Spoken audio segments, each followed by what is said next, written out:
สวัสดีมื้อนี้มาพบกับครูดาวันเซนเก่าเนาะเฮามาเบิ่งบทเรียนที่เอาเรียนในสมงแล้วเนาะก็คือคลิปที่แล้วครูสอนได้3ข้อเนาะเอามาเบิ่งสมงแล้วครูได้ให้เวียกบานก็คือเฮาจะเรียนในสมงแล้วจะมีเรียนเกี่ยวกับตัวอักษรลาวตัวอักษรลาวในสมงแล้วเฮาเรียนแบ่งออกเป็น3หมวดก็คือพยัญชนะสระและวรรณยุกต์เนาะสมงแล้วครูพาเรียนก็เรียนไปแต่3ข้อน้อยก็คือเรียนเกี่ยวกับพยัญชนะเท่านั้นเนาะสมงแล้วเฮาเรียนก็จะมีพยัญชนะเขาพยัญชนะผสมและพยัญชนะควบซึ่งครูก็ได้ให้เวียกบานไว้เนาะเฮามาเบิ่งก่อนจะเข้าบทเรียนใหม่เฮามาทวนคืนบทเรียนเก่าก็คือการเฉลยเวียกบานในสมงแล้วก่อนเวียกบานที่ครูให้สมงแล้วทั้งหมด5ข้อเนาะ5ข้อก็คือให้ไม้ออมเอาคำตอบที่ถูกต้องที่สุดเพียงแต่ข้อเดียวข้อที่1อักษรลาวแบ่งออกเป็นจากหมวดคือหมวดได้แดมาเบิ่งคำตอบที่ถูกต้องก็คือข้อก็คืออักษรลาวของเฮาแบ่งออกเป็น3หมวดได้แก่หมวดพยัญชนะสระและวรรณยุกต์เนาะมาเบิ่งข้อที่2พยัญชนะในภาษาลาวมีทั้งหมดจักตัวมาเบิ่งคำตอบก็คือ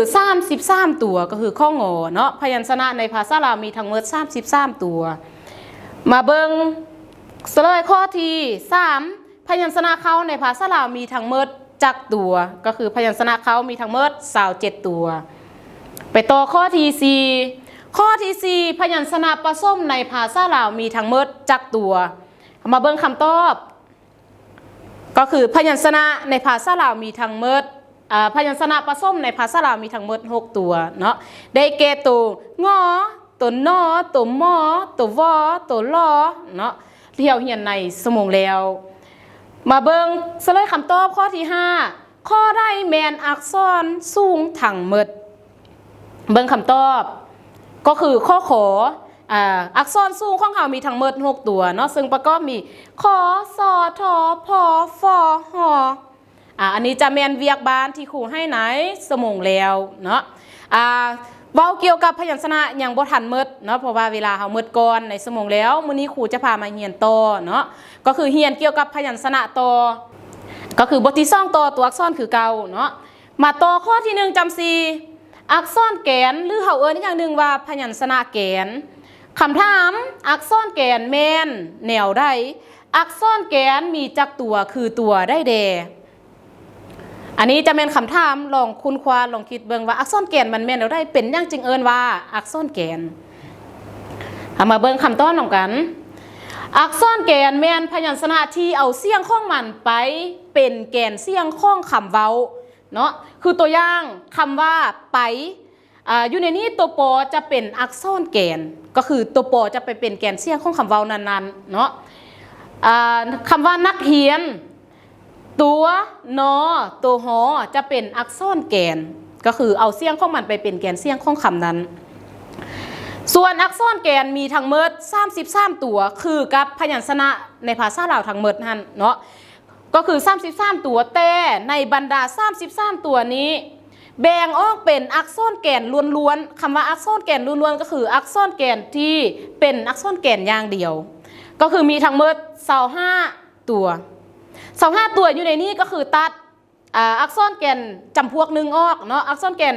จำพวกหนึ่งก็มันจะเป็นได้ทั้งอักษรแกนและเป็นได้ทั้งตัวสะกดเนาะซึ่งมี8ตัวก็คือ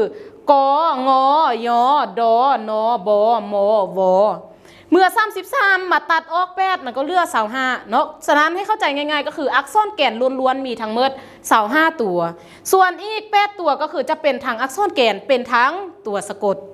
เนาะอันนี้แมนอักษรแกนไปต่อข้อที่1จำ5เกี่ยวกับพยัญชนะคือเก่าแต่ตัวนี้จะเป็นพยัญชนะที่เป็นตัวสะกดหรือเฮาเข้าใจง่ายๆว่าตัวสะกดในภาษาลาวเนาะตัวสะกดในภาษาลาวสำหรับข้อนี้ครูมีคำถามให้ก็คือตัวสะกดแมนยังตัวสะกดมีจักชนิดคือชนิดได้แดแล้วแต่ละชนิดมีตัวได้แดอีกตื่มเนาะอันนี้เป็นคำถามให้เวลาคุณคว้าก่อนเนาะคุณคว้าบุตรหนึ่งแล้วเขามาเฉลยคำตอบนำกันมาเบิ่งคำตอบตัวสะกด ตัวสะกดแม่นพยัญชนะที่อยู่ท้ายคำหรือท้ายพยางค์ซึ่งมันอยู่ทางล่างข้องสระเนาะและมีเสียงผสมกับสระที่อยู่ข้างหน้าเพื่อเหตุให้เสียงเพี้ยนไปหรือว่าเสียงดังกล่าวนั้นเปลี่ยนไปเมื่อสะกดด้วยตัวใดเสียงของมันก็จะเปลี่ยนไปตัวนั้นเนาะคือตัวสะกดในภาษาลาวมีทั้งหมด8ตัวดังข้อเมื่อกี้เฮาเว้าไปแล้ว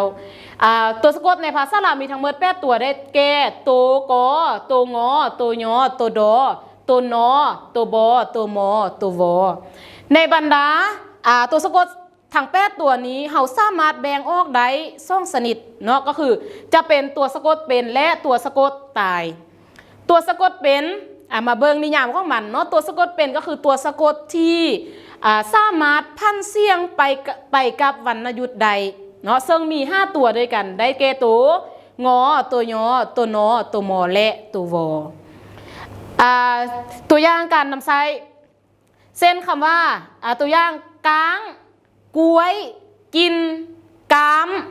กาวแล้วก็อื่นๆอีกเนาะที่มันสามารถพันเสียงกับวรรณยุกต์ใดต่อมาตัวสะกดตายตัวสะกดตายตัวสะกดตายเป็นตัวสะกดที่พันเสียงไปกับวรรณยุกต์บ่ได้ครบทุกไม้เนาะซึ่งมี3ตัวด้วยกันได้แก่ตัวกอตัวดอและตัวบอตัวอย่างคำว่ากักกัดกับคำว่าเบิ่งว่าถ้าเฮาเอาวรรณยุกต์มาเพิ่มใส่มันสามารถพันเสียงใดบ่เนาะคือตัวอย่างคำว่ากักเอามาเองมาใส่บ่แม่นจะอ่านแบบตัวสะกดเป็นเนาะบ่แม่นว่ากักเอามาเองมาใส่อ่านกักกักกักขึ้นมันบ่ได้เนาะเฮาต้องอ่านมันบ่สามารถเอาเสียงจำพวงนั้นมาใส่ได้แล้วก็คือมันเอิ้นว่าตัวสะกดตายคำว่าเป็นกับตายเป็นก็คือมีชีวิตอยู่ตายก็คือหมดลมหายใจแล้วเนาะอันนี้ก็เช่นเดียวกันตายก็คือบ่สามารถประกอบกับวรรณยุกต์ใดอันนี้เกี่ยวกับตัวสะกดต่อไปจะเข้าข้อที่2ใหญ่ก็คือหมวดที่2ก็คือสระเนาะสระสำหรับข้อนี้ครูมีคำถามก็คือสระแม่นยังสระในภาษาลาวมีจักตัวคือตัวได้แดเนาะลองเบิ่งสระที่เฮาเรียนมานี่มันก็มีหลายๆเนาะอยู่ชั้นประถมเฮาเรียนแล้วมาชั้นมัธยมเด้จื้อจำได้ซ้ำได้เกี่ยวกับสระที่จริงคนลาวเว้าภาษาลาวเข้าใจกันเนาะบางคนถ้าให้เว้าลงเลิกจำแนกลงเลิกบ่ว่าพยัญชนะสระหรือวรรณยุกต์บางคนบ่สามารถจำแนกได้เนาะเฮามาเบิ่งคำตอบสระแมนอักษรหมวดหนึ่งที่ใช้ประกอบกับพยัญชนะให้อ่านออกเสียงเป็นพยางค์หรือเป็นคำสระในภาษาลาวมีทั้งหมด28ตัวเนาะ28ตัวนั้นแบ่งออกเป็นคู่ก็คือคู่สระเสียงสั้นและสระเสียงยาวซึ่งได้12คู่เนาะ12คู่อยู่บนนี้เฮามาเบิ่งเนาะว่าเปรียบเทียบกันแนวใดระหว่างสระเสียงสั้นและสระเสียงยาวคำว่าเป็นคู่ก็คือมี2เนาะคือตัวอย่างสระอะคู่กับสระอาสระอีคู่กับสระอีสระอึคู่กับสระอือสระอุคู่กับสระอูสระเอคู่กับสระเอสระเอคู่กับสระเอสระโอคู่กับสระโอสระโอคู่กับสระโอสระเอคู่กับสระเอสระอัวคู่กับสระอัวสระเอียคู่กับสระเอียแล้วก็สระเอื้อคู่กับสระเอืออันนี้แมนสระที่เป็นคู่เนาะถ้า12คู่มันบวกกันก็จะได้แต่24ตัวแม่นบ่แต่ว่าเมื่อกี้เฮาเว้าไปหั่นสระในภาษาลาวมี28ตัวแล้วอีก4ตัวมาเบิ่งอีก4ตัวอีก4ตัวเฮาเอิ้นว่าสระพิเศษเนาะคำว่าพิเศษก็คือแตกต่างจากอันอื่นแม่นบ่คนเฮาก็คือกันถ้าคนพิเศษมันก็ต้องมีความสามารถหรือว่ามีบุคลิกภาพที่แตกต่างจากผู้อื่นเนาะเฮามาเบิ่งสระพิเศษเป็นหยังมันจึงเอิ้นว่าสระพิเศษเนาะสระพิเศษที่แม่นสระที่ได้จากการเอาสระอะเนาะผสมกับตัวสะกด3ตัวก็คือตัวยอตัววอและตัวมอซึ่งผสมกับ3ตัวแต่เฮาจะได้สระพิเศษอยู่4ตัวได้แก่สระไอสระเอาสระเอาและสระอ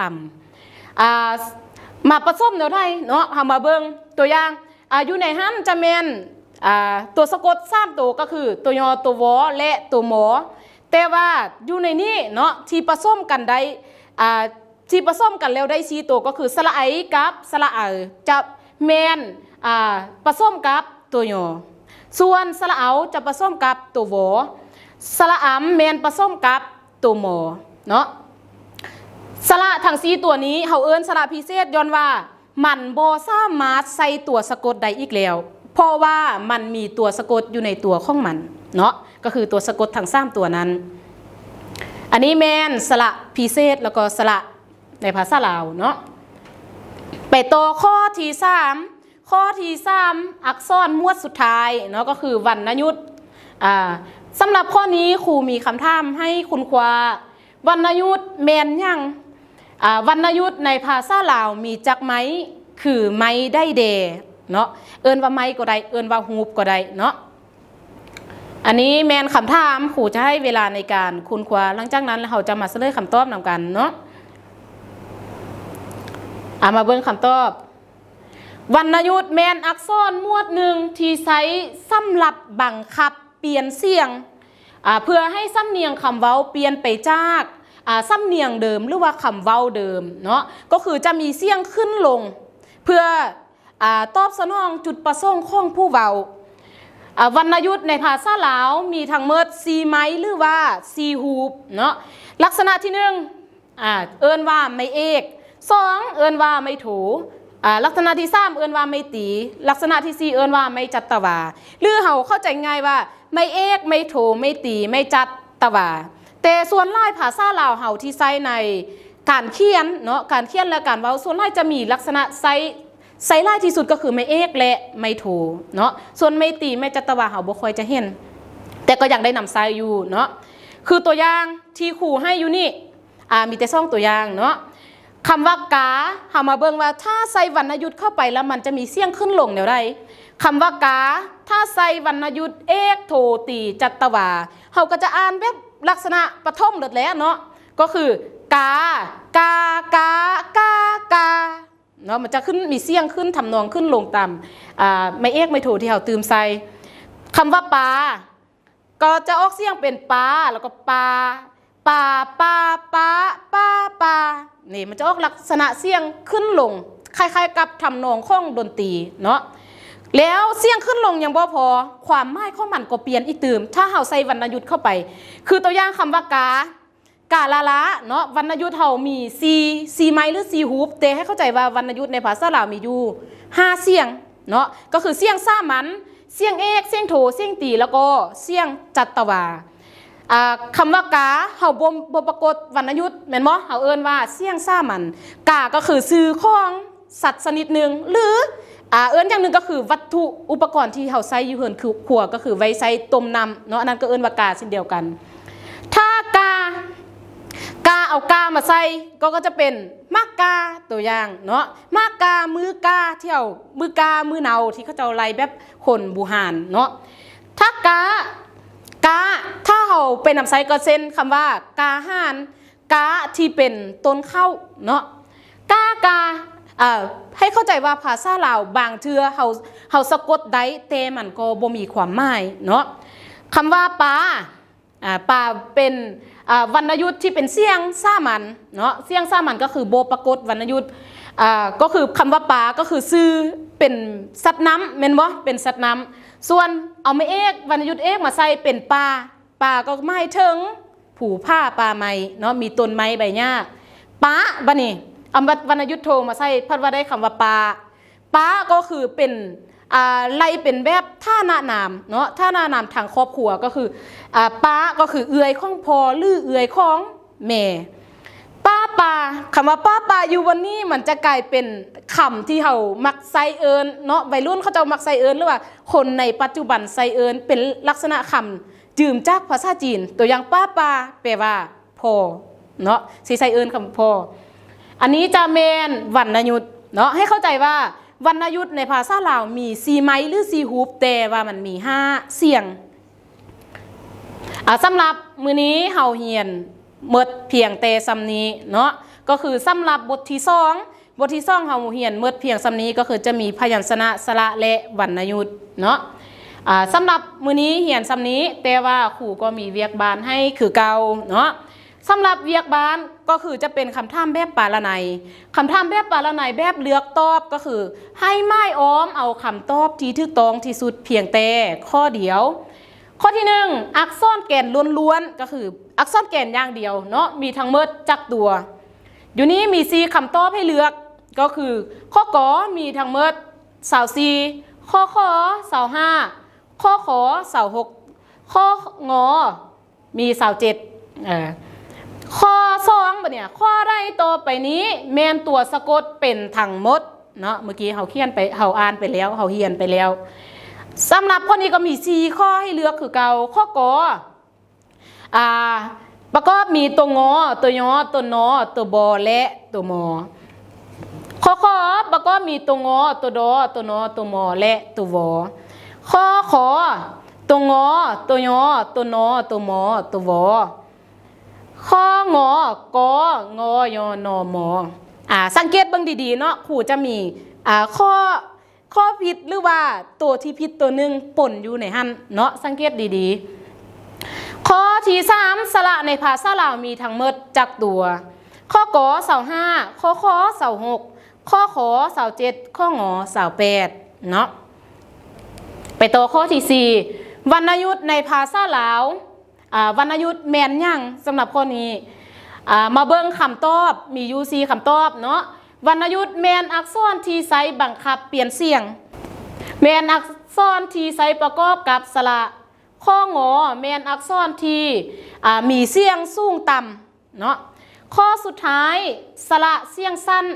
เนาะสระเสียงสั้นในภาษาลาวมีทั้งหมดจักตัวสระเสียงสั้นในภาษาลาวมีทั้งหมดจักตัวอาจารย์มี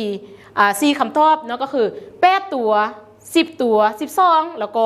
14เนาะฉะนั้นทั้ง5ข้อนี้ให้เลือกตอบเอาคำตอบที่ถูกต้องที่สุดเพียงแต่ข้อเดียวเท่านั้น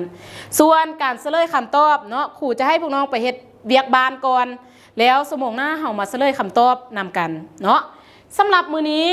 ครูพาเฮียนแต่ซำนี้เนาะพบกันใหม่ในคลิปต่อไปแล้วก็คือบทที่3เนาะสำหรับมื้อนี้ครูข้อกล่าวคำว่าสบายดี